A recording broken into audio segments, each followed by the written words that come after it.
So I would say that in a way I'm very lucky, because over the last 10 or so years, I've got to work one-to-one with people, CEOs, who would be the key decision makers in their company and would have to deal with high levels of stress in their environment on a regular basis.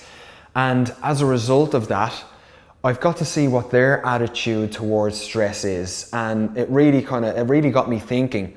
And actually only recently I read a book that I would highly recommend. It's called The Upside of Stress, and it's by Dr. Kelly McGonigal. And essentially what it talks about, and it's funny because I already got the insight from the male and female CEOs I've worked with, but it's this idea of actually embracing stress. So it's how you perceive stress. So for example, do you perceive stress as something that is harmful to you, or do you perceive it as something that helps you become more resilient? And obviously we know there's all different types of stress in our life. But if we do view stress as something that is bad, we tend to generally have a fight or flight response to stress. What we want to have is a natural challenge response to stress. But in order to set our body and mind up for that, we need to change the way we look at stressful situations.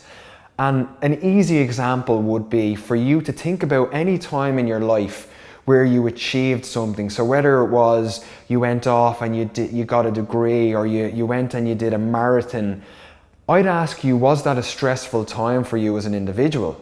And more than likely you're going to say to me, yes.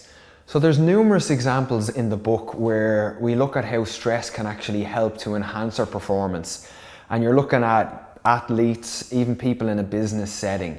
So stress is not something that we should actually look to avoid, but we do need to be able to manage it a little bit better, because there is no such thing as a stress-free life. And who would actually want a stress-free life? Because when we look at it, the last place we ever want to end up generally is in the comfort zone.